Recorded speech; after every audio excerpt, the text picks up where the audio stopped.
ഇവിടെ നിന്ന് വല്ലതും കിട്ടുമോ? തിരുനാറിയുടെ വീടാണ്. ചേട്ടാ ചേട്ടോ ആരാ ചേട്ടാ? നമ്മൾ ഈ ഭരണിക്കാവ് ഭഗവതി ക്ഷേത്രത്തിന്റെ ഭാരവാഹികളാണ്. അപ്പൊ അവിടുത്തെ ഒരു ഉത്സവം ആയിട്ട് ചെറിയ പിരിവിനിറങ്ങിയതാണ്. ഒരു സപ്തദിന മഹോത്സവവും പ്രതിഷ്ഠാവാർഷികവുമാണ്. വരൂ കയറിയിരിക്കൂ.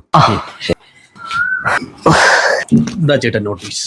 എത്ര ദിവസത്തെ ഉത്സവമാണുള്ളത്? സപ്തദിനം. അതെ, 7 ദിവസം. നല്ല പരിപാടികളൊക്കെ കാണുമല്ലോ അല്ലേ? ഒന്നാമത്തെ ദിവസം ഭജന, രണ്ടാമത്തെ ദിവസം ഭജന, മൂന്നാമത്തെ ദിവസം ഭക്തിഗാനമേള, നാലാമത്തെ ദിവസം ഹിന്ദുമത പ്രഭാഷണം, അഞ്ചാമത്തെ ദിവസം കുട്ടികളുടെ നൃത്തങ്ങൾ, വികൃതി സ്കൂൾ ഓഫ് ഡാൻസ് പോത്തങ്കോട്, ആറാമത്തെ ദിവസം വീണ്ടും ഭജന, ഏഴാമത്തെ ദിവസം കൈകൊട്ടിക്കൽ. ഇതൊക്കെയാണ് പരിപാടികൾ. അപ്പം പൈസ മുടക്കുള്ള പരിപാടിയൊന്നും ഇല്ല.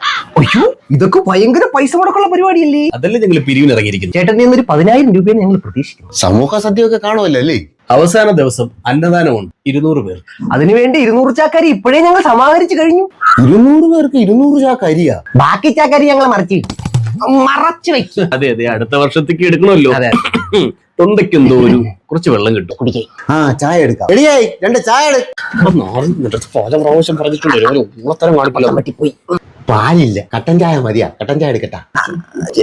കട്ടൻ ചായ മതി. മതിയേട്ടാ. ഇപ്പൊ എടുക്കാമേ. രാജ, അവിടേക്ക് പിരിവെന്തായി? അതെ, തേയിലയും മഞ്ചാരയും ഇല്ല. ചൂടുവെള്ളം എടുക്കട്ടാ? ചൂടുവെള്ളം മതിയോ? ചൂടുവെള്ളം മതി ചേട്ടാ, ചൂടുവെള്ളം മതി. മതിയോ? ഭയങ്കര പുലിക്കൊതുവാണ്. പഠിച്ചാൽ മാരകമായ അസുഖങ്ങൾ വരും. ഗ്യാസ് ഇല്ലാത്തോണ്ട് ചൂടുവെള്ളം ഇല്ല. പച്ചവെള്ളം മതിയാ? പച്ചവെള്ളം വേണ്ട. ദാഹം മാറി. ചേട്ടാ, പിരിവ് എത്രയെന്ന് പറഞ്ഞാൽ ഞങ്ങൾ എഴുതായിരുന്നു. അതിനെന്ത് എഴുതിക്കോ? 10 രൂപ എഴുതിക്കോ. 10,000 മതിയാവും. 10,000 മതിയാവും.